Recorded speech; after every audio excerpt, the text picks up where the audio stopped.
Merci Hébert pour ces beaux chants. Et bonjour à toutes et à tous. J'attends 2 secondes. C'est bon? Ah ok, d'accord.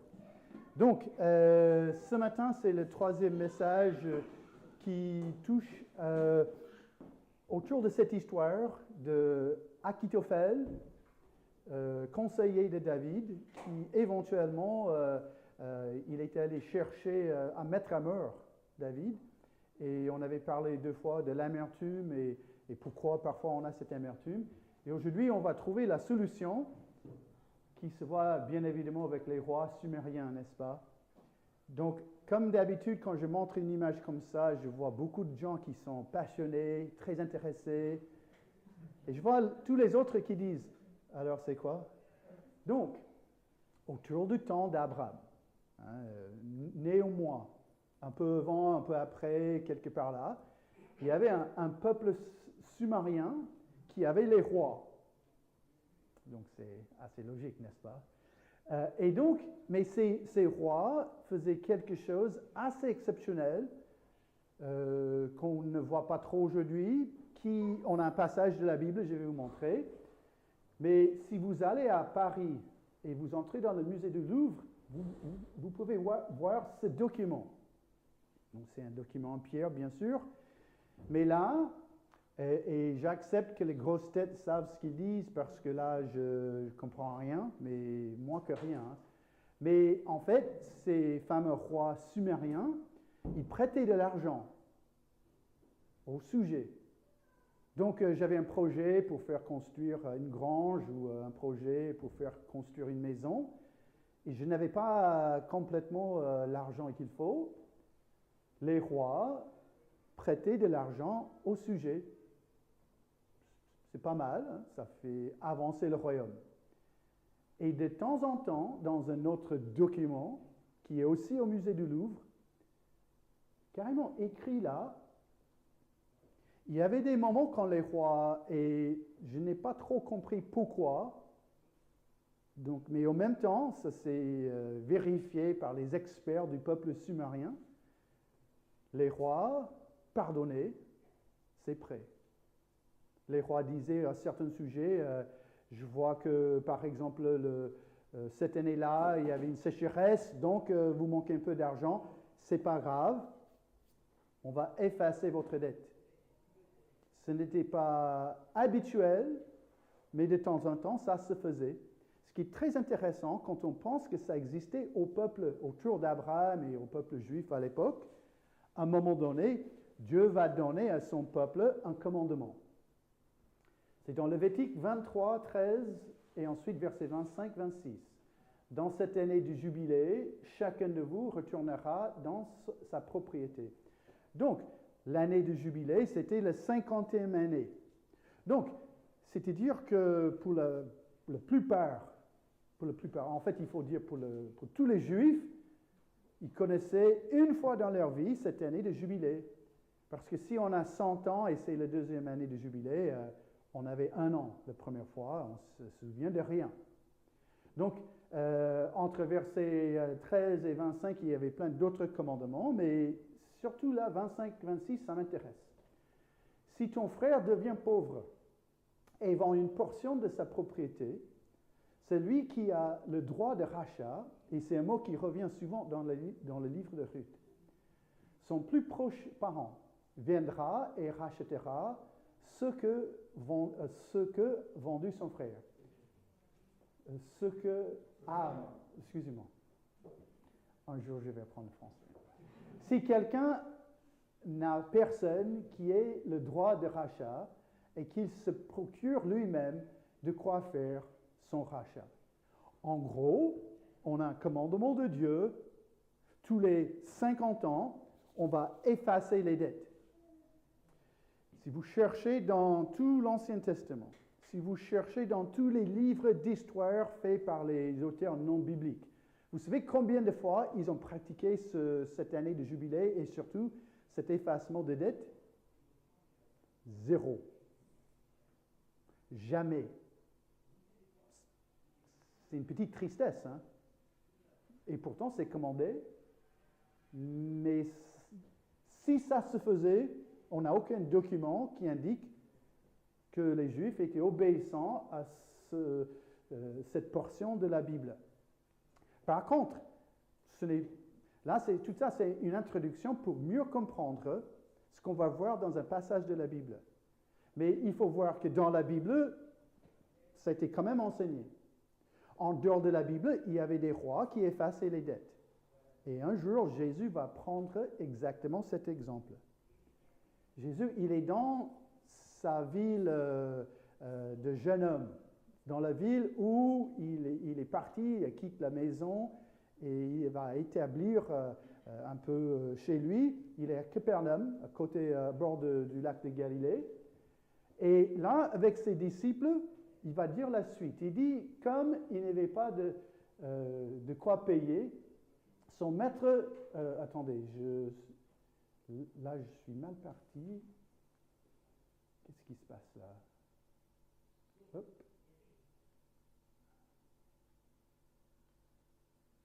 Bon, prenez vos Bibles. J'ai raté Matthieu 18. Oui, en fait, il y a des versets que je n'ai pas mis. Hein. C'est une faute technique. Donc, j'ai raté la première partie. Ça, et heureusement, j'ai amené mes lunettes. Ouf! Voilà, donc. Ah, voilà, donc, je n'ai pas mis versets 23-24. Je ne sais pas pourquoi, mais.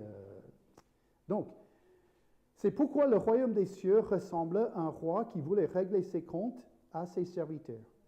Quand il s'est mis à l'œuvre, on lui a amena un qui devait, et en fait, je ne sais pas ce qui s'est passé. Oh voilà, donc, j'ai mis dans le mauvais ordre là. Bon, c'est l'âge. Donc c'est pourquoi le royaume des cieux ressemble à un roi qui voulait régler ses comptes avec ses serviteurs. Quand il s'est mis à l'œuvre, on lui en amena un qui devait. Et jusque-là, il n'y a aucun problème. Jusque-là, le peuple juif, donc surtout les disciples de Jésus, ah oui, ça nous rappelle, sûrement il va parler de Lévitique 25, il va parler de ceci, cela. Et c'est dans le sujet du pardon, là, ils savent. Et Jésus va faire un mini tsunami de théologie. Il dit qu'il devait 10 000 sacs d'argent. Donc, aujourd'hui, je vais vous montrer. Hein, à droite, j'ai les clés de ma voiture, qui ne vaut pas 10 000 sacs d'argent. Dans l'autre, j'ai ça. Donc, je cherche. Non, j'ai pas 10 000 sacs d'argent sur moi. Et alors, pour vous, ça veut dire quoi, 10 000 sacs d'argent? Et c'est parfois là un peu le petit souci de la Bible, ce n'est pas écrit en 2021. Ça fait 2000 ans que ça a été écrit. Donc on dit, 10 000 sacs d'argent, ça semble pas mal. Bon. Et donc il y avait une grosse tête de la Bible qui, pour moi, a vraiment trouvé la solution. Il a cherché dans les documents qui parlaient des fiches de paie. Et dans ces fameuses fiches de paie, en fait, ils ont trouvé le salaire pour les serviteurs, même les esclaves, mais surtout les serviteurs. Et en gros, sans entrer dans trop de détails, quand Jésus dit ça, il parle de l'équivalent de 200 000 années de travail. Donc là, quand Jésus dit il y avait un qui devait, il a pu dire 300 milliards d'euros. Et là, vous dites, il exagère un peu, n'est-ce pas? 200 ans de travail. Et d'un coup, pour les disciples, l'histoire a dû prendre une autre principe là. Jésus, comment? Attends, non, ça fait beaucoup, n'est-ce pas? Et donc, avec ça en tête, et là, il faut que je fasse une marche en arrière. C'est pas très logique, ça, mais... Donc, Jésus dit la suite. Comme il n'avait pas de quoi payer. Ah bon? Attends, Jésus, tu veux dire qu'il n'avait pas 200 000 années de salaire dans ses poches? Évidemment. Son maître ordonna de le vendre, lui, sa femme et ses enfants, et tout ce qu'il avait, ce qui était complètement logique à l'époque. C'était comme ça qu'il réglait les dettes. Afin d'être remboursé de cette dette, le serviteur se jeta par terre et se prosterna devant lui en disant « Seigneur, prends patience envers moi. » Et ensuite, la phrase la plus bête dans toute la Bible, « Je te payerai tout. » Parce que si je calcule ma vie, je sais que j'ai encore 193 ans de vie, 193 000 années pour travailler, pour repayer. Non mais c'est ridicule. Ça n'a pas de sens. Je te paierai tout. Rempli de compassion. Et est-ce possible que Jésus a façonné cette histoire justement dans ce sens-là, où tout le monde a compris? Non mais cet homme-là, il est incapable de tout payer. Il est fou même de le dire. Mais peut-être le serviteur a été tellement fervent. Je veux sauver ma femme, mes enfants, ma vie, je veux sauver ce que je possède, s'il te plaît. Donne-moi la possibilité de tout repayer. Tout en sachant, le roi, le serviteur, les disciples de Jésus, là, ce qu'il dit est quelque chose d'absolument ridicule. Rempli de compassion, le maître de ce serviteur le laissa partir et lui remit la dette. Et à ce moment-là, au lieu d'être endetté de 200 000 années de travail, il n'y avait pas de dette. Tout était effacé. À ce moment-là, il cherche dans les documents de la banque, le roi regardait dans son carnet, il voit le nom du serviteur, il voit le chiffre 0. Pardonné, effacé. Et quand Jésus dit ça,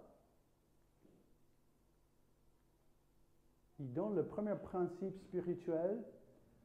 Le nombre de péchés que Dieu m'a pardonnés est incalculable.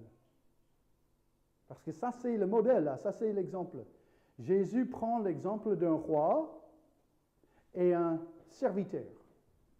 Et le serviteur est endetté plus qu'on puisse jamais imaginer.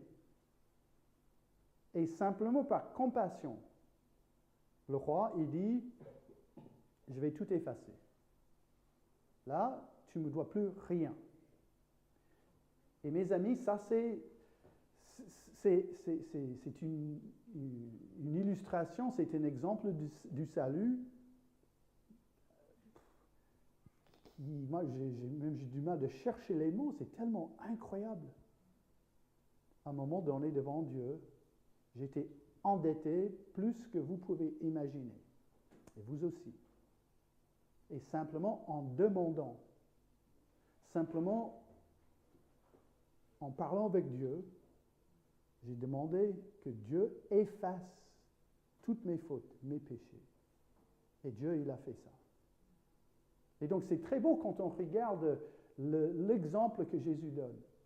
Et il y a un principe avec ces paraboles, et même souvent avec d'autres choses dans la Bible, quand Jésus ou quand Dieu donne un exemple, souvent la réalité est même plus forte que l'exemple. Parce que là, on peut quand même calculer 200 000 ans de travail. Le nombre de péchés et le niveau de mon offense contre Dieu. Et Dieu, il a tout effacé. Et ensuite, Jésus, il a donné donc le premier exemple. On connaît la suite. Hein?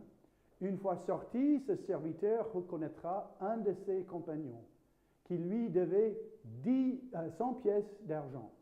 Donc, les 100 pièces d'argent, c'est à partir de cette phrase-là qu'ils ont calculé le fameux 200 000 années de travail. Parce que là, c'est globalement une semaine de travail. Donc, ce n'est pas, en fait, il n'était pas endetté 5 euros, hein, c'est quand même une semaine de travail, mais bon, on travaille une semaine, on redonne l'argent et c'est bon. Hein. il attrapa à la gorge, donc ce fameux serviteur qui était endetté, et se mit à l'étrangler en disant, « Paie ce que tu me dois. » Son compagnon tomba à ses pieds en le suppliant, « Prends patience envers moi et je te paierai. » Si on est honnête, le mauvais serviteur, il a dû avoir cette phrase dans sa tête parce qu'il vient de dire la même chose au roi, à son maître. Mais l'autre ne voulait pas et alla le faire jeter en prison jusqu'à ce qu'il ait payé ce qu'il devait. À la vue de ce qui était arrivé, ses compagnons furent profondément attristés. Ils allèrent raconter à leur maître tout ce qui s'était passé. Alors le maître fit appeler ses serviteurs et lui dit, « Méchant serviteur, je t'avais remis en entier ta dette parce que tu m'as avais supplié. Ne devais-tu pas, toi aussi, avoir pitié de ton compagnon, comme j'ai eu pitié de toi? » Le deuxième principe spirituel, Dieu me demande de pardonner mon prochain. Cette demande est basée sur l'application du principe spirituel numéro 1. Donc, j'étais endetté envers Dieu avec un nombre de péchés incalculables. Et Dieu a tout effacé. Ensuite, un jour, vous avez fait une bêtise. On ne cite même pas la bêtise parce que ce n'est pas grave, ce n'est pas ça le sujet, le principe. Mais vous avez fait quelque chose contre moi. Et j'avoue, j'étais très blessé. Je vais commencer à pleurer. Hein, non, je blague. Hein. Vous avez fait vraiment quelque chose de méchant. Et là, vous dites, Marc, désolé, peux-tu me pardonner s'il te plaît? Je mords ma langue, je grince mes dents, je transpire, et je dis quoi? Toi, tu dis oui parce que tu es gentil, mais moi, ça dépend. Hein? Ça dépend qui vous êtes. Ça dépend si vous préparez mes repas à la maison ou pas. Hein? Ça dépend si j'aime votre tête ou pas. Hein? Et on peut faire toute une liste des choses. Et pourtant, il n'y a rien de compliqué dans ce message. Dieu m'a pardonné d'une montagne de péchés. Et au retour, gentiment, calmement, il me demande simplement de vous, je prends le temps de regarder chacun de vous, Dieu me demande de vous pardonner pour votre péché. Pas tout, mais juste la chose qui était dite, qui était faite, la chose qui m'a blessé hier ou aujourd'hui. Dieu me demande juste de faire comme ça. Et si nous sommes honnêtes, nous savons tous combien cette demande est ultra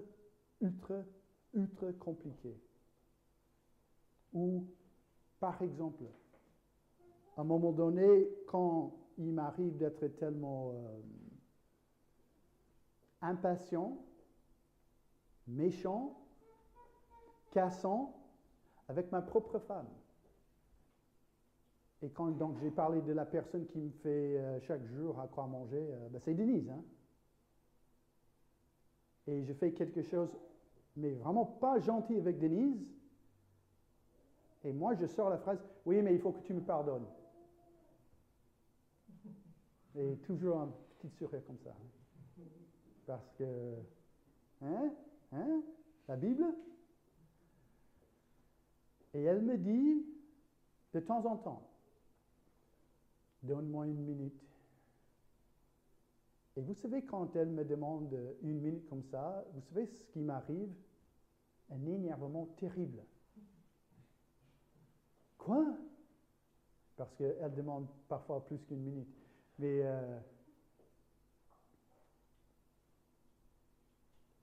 Et je pense à ma femme comme ça, qui parfois, ça peut être compliqué de pardonner mes bêtises, mais le souci, c'est qu'elle voit aussi l'exemple que je donne.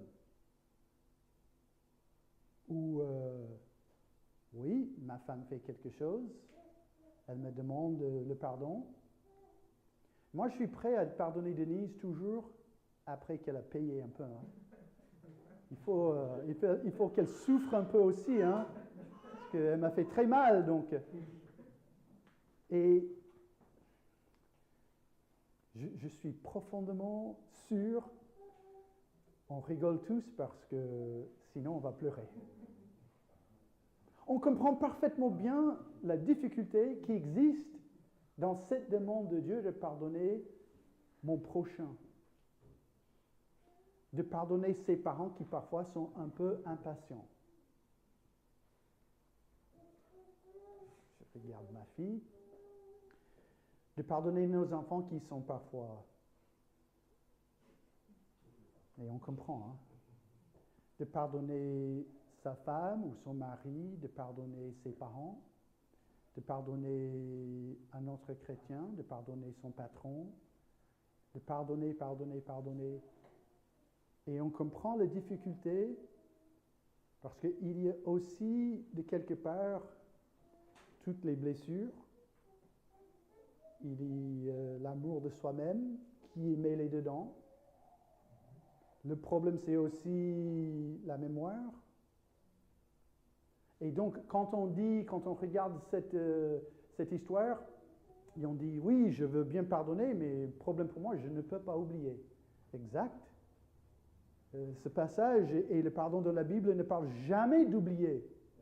Ça n'existe pas. Le mot pardon est un mot qui est basé sur les finances. Quand Jésus dit pardonne-leur, en fait, il prend un mot qui vient du monde de la banque. Il parle de quelque chose où on va effacer cette dette. On va déclarer la personne innocente. On va innocenter la personne de son offense.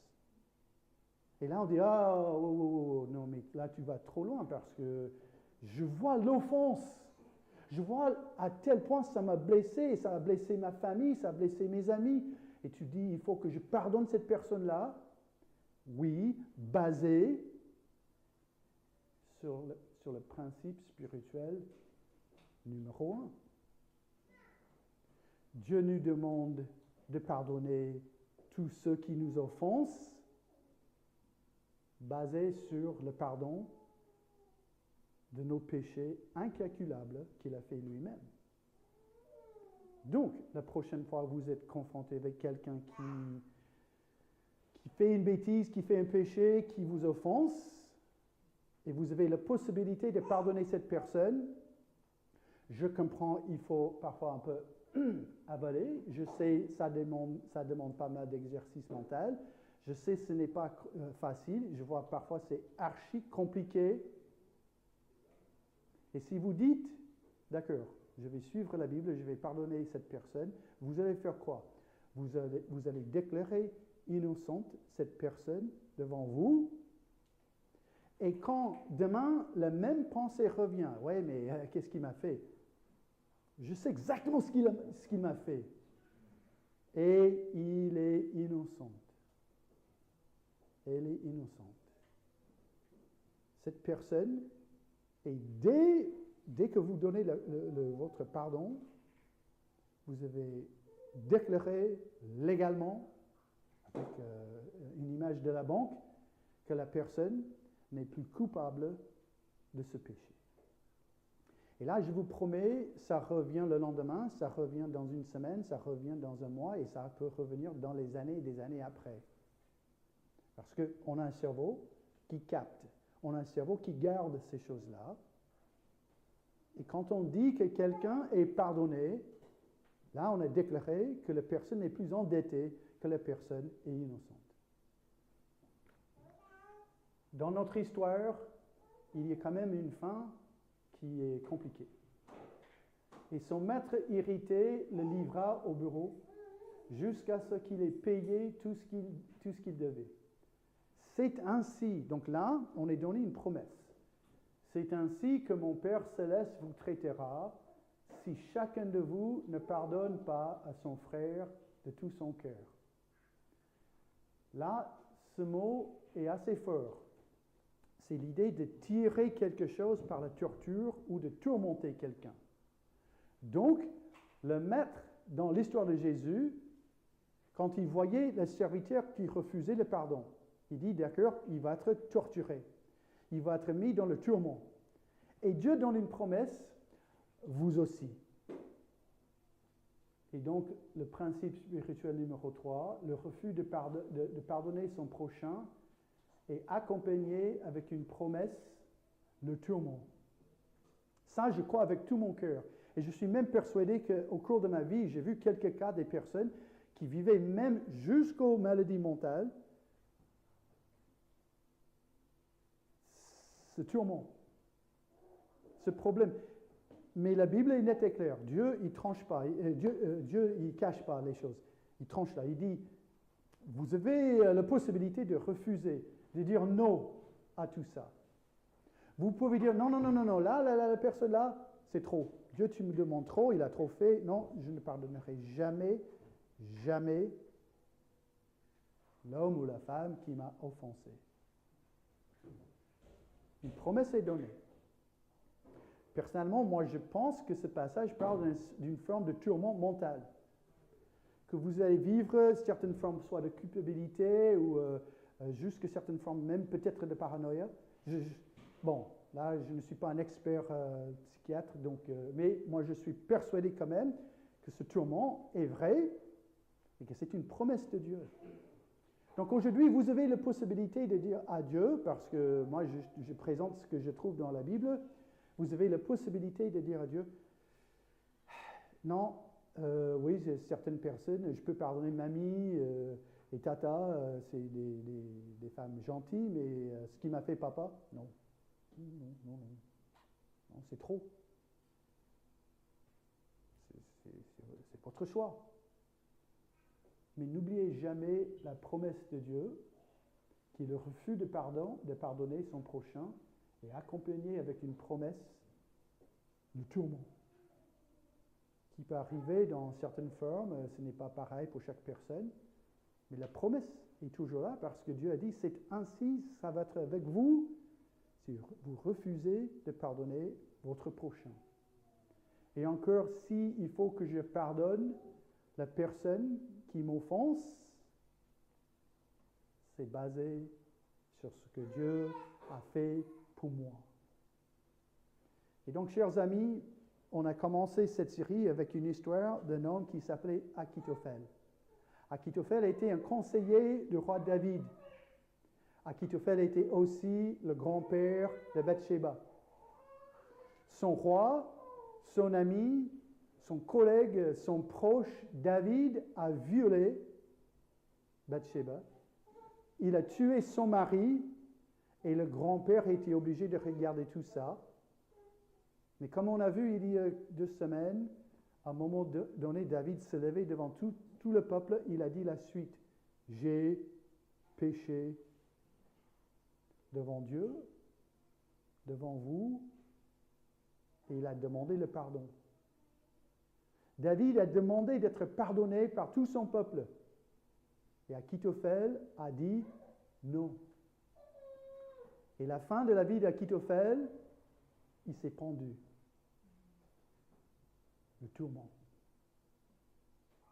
Quelle triste histoire. Dieu a donné, on avait parlé il y a 2 semaines de la providence de Dieu. Dieu a donné à Achitophel la porte parfaite pour échapper son amertume.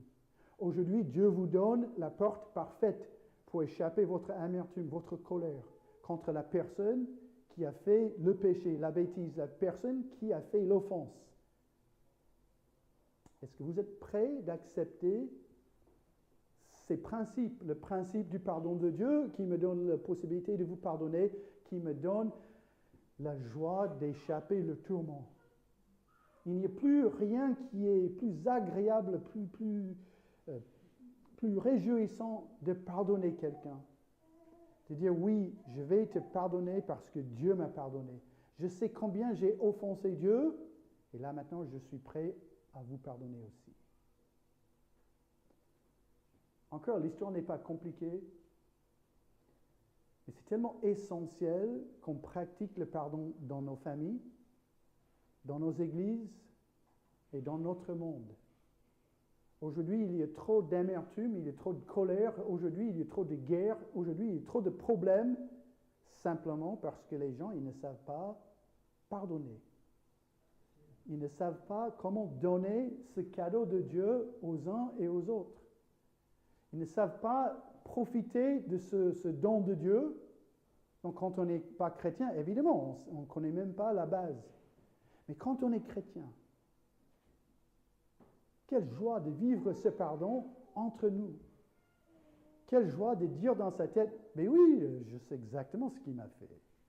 Et aujourd'hui, mon ami est innocent.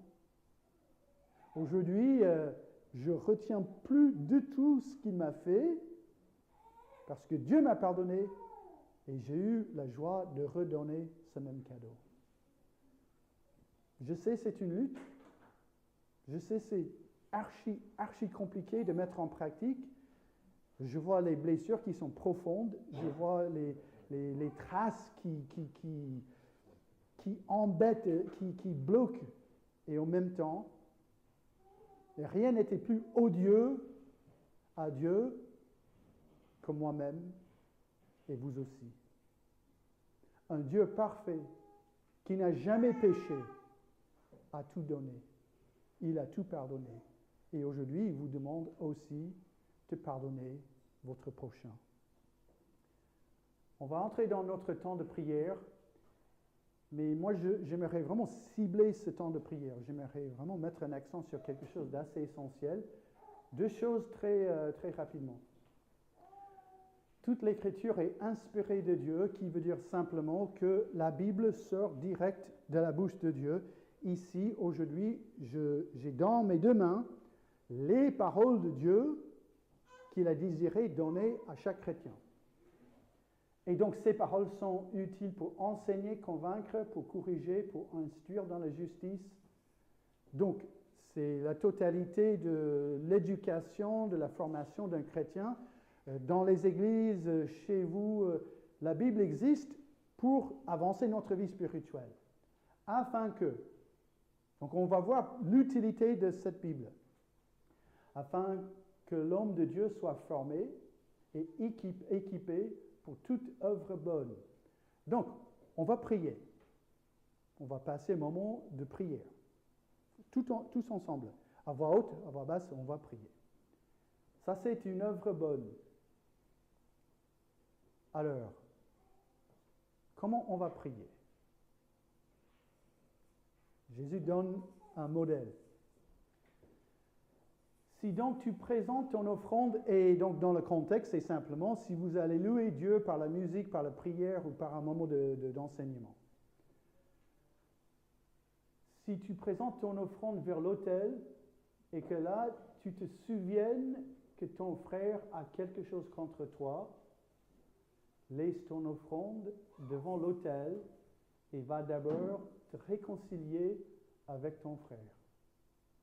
Puis viens présenter ton offrande.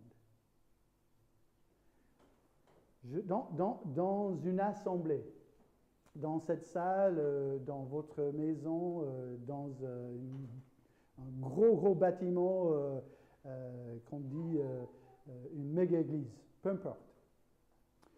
Je veux chanter la gloire de Dieu, je veux prier à la gloire de Dieu, je veux entendre un message de la parole de Dieu. Et j'ai quelque chose contre vous. Jésus, il dit littéralement, ça ne vaut même pas la peine. Si vous avez quelque chose contre un frère ou un frère a quelque chose contre vous, c'est-à-dire si vous n'avez pas vécu le pardon, la suite du pardon, c'est là, être réconcilié. Quand on pardonne quelqu'un, on est réconcilié. Il n'est plus coupable. Je déclare la personne innocente. Jésus dit lui-même, on ne peut pas donner nos offrandes, on ne peut pas chanter, prier, on ne peut pas participer d'un culte si on n'a pas réglé ces problèmes-là. Donc, je vais terminer ce temps et après on va prier avec juste une petite histoire, mais est-ce que... Oui, donc je dis au revoir.